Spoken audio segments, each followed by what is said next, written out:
Hey everyone, Cell here.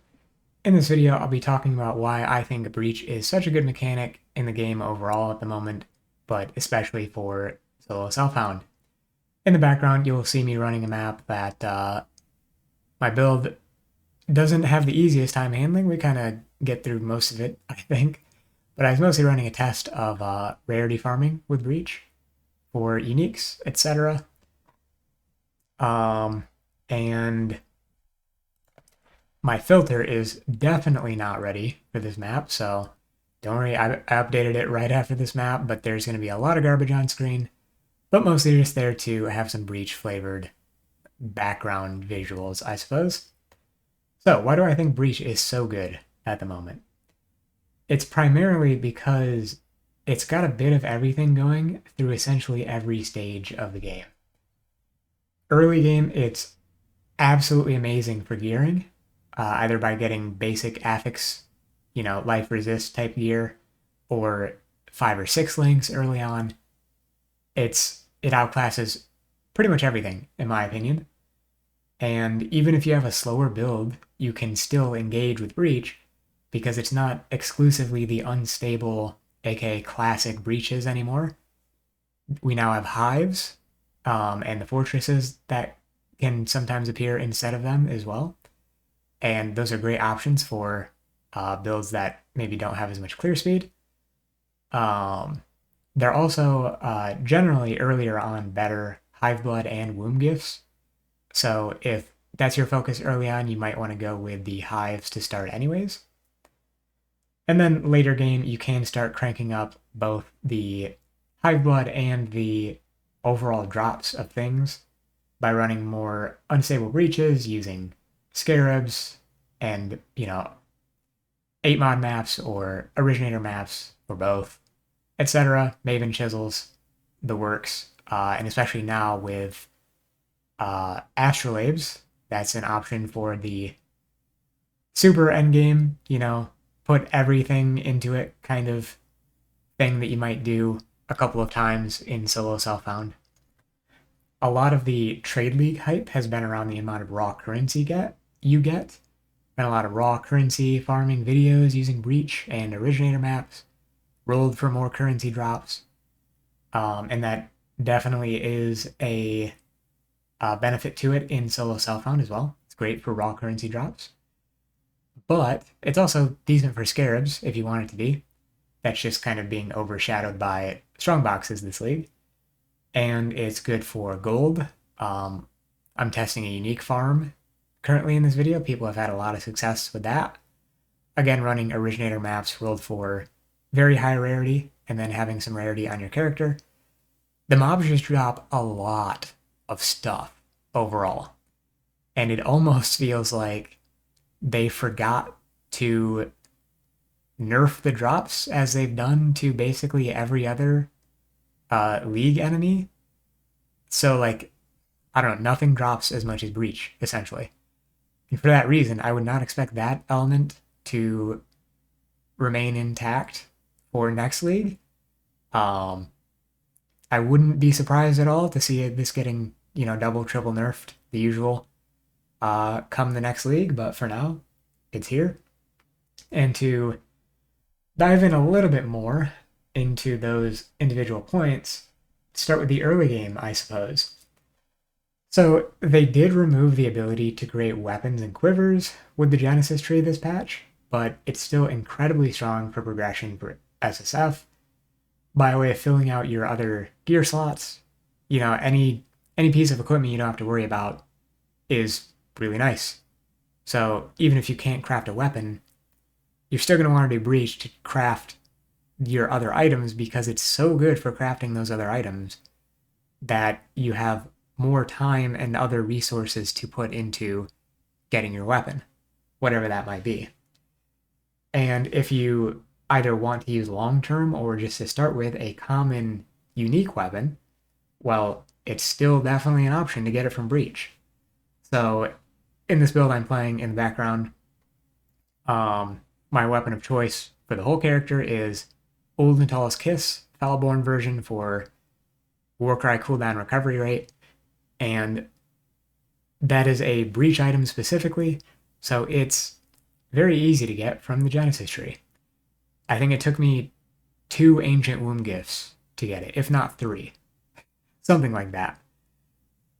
I was expecting a whole grind with rate adjustments and other things, but a couple of tries in, I got it. I actually got 2 of them, if I recall correctly, and one of them wasn't Foulborn. That kind of rings a bell.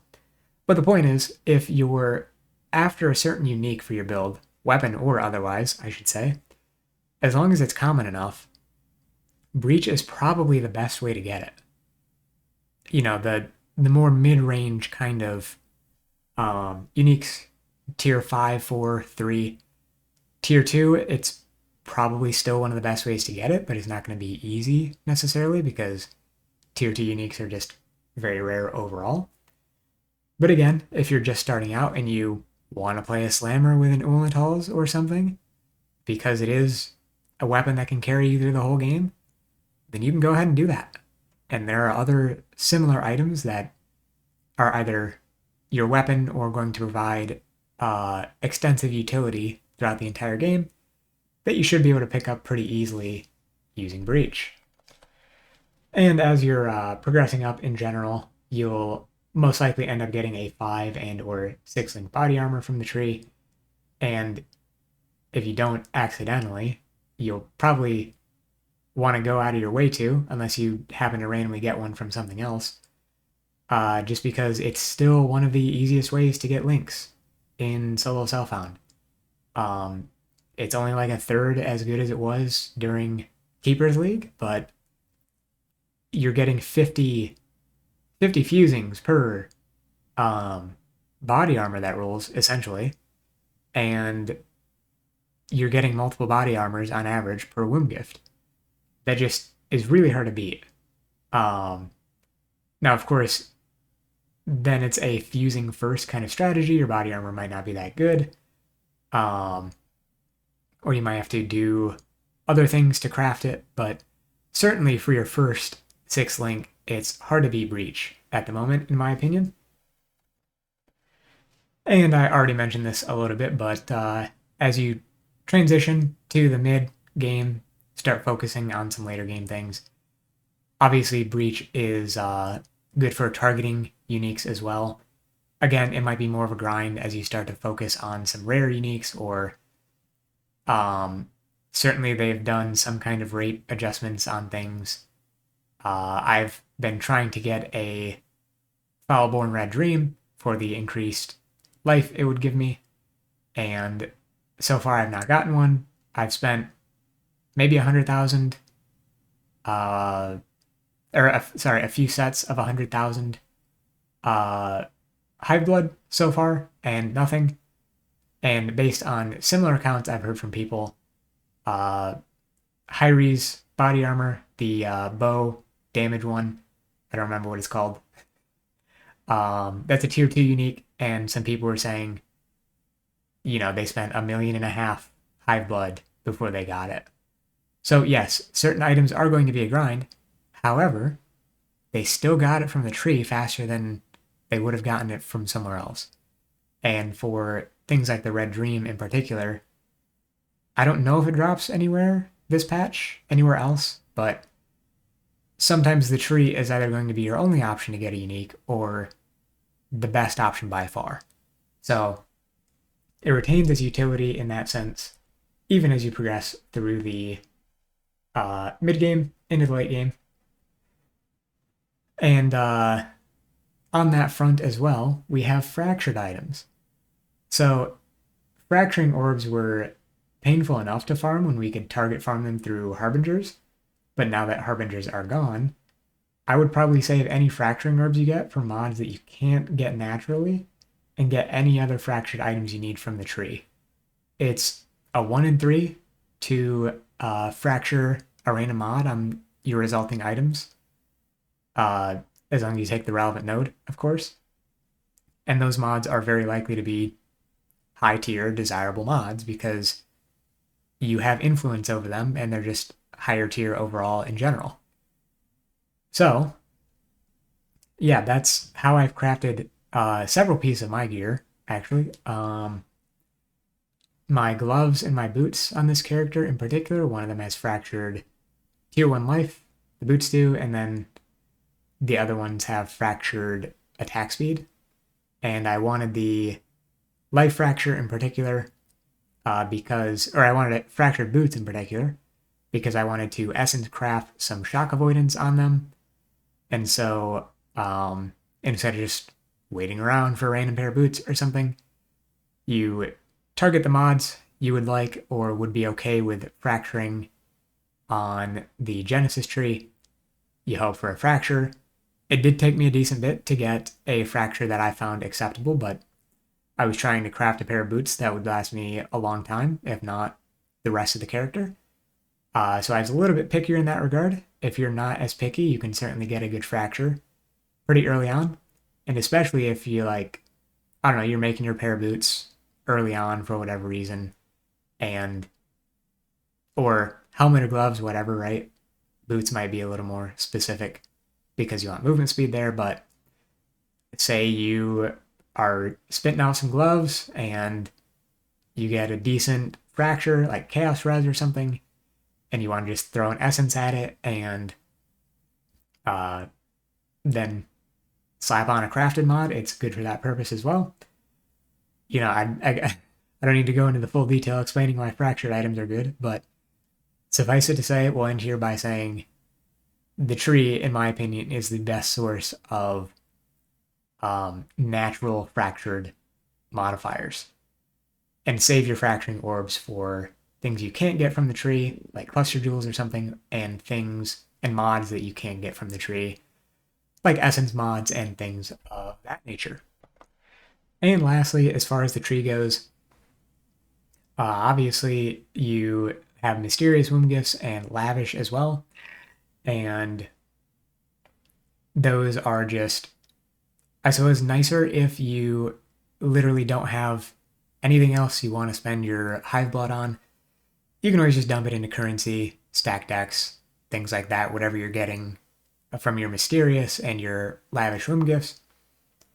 And yeah, that's about it on the Genesis tree front. Obviously, that is the bulk of the mechanic and the more complicated aspect of it, I would say.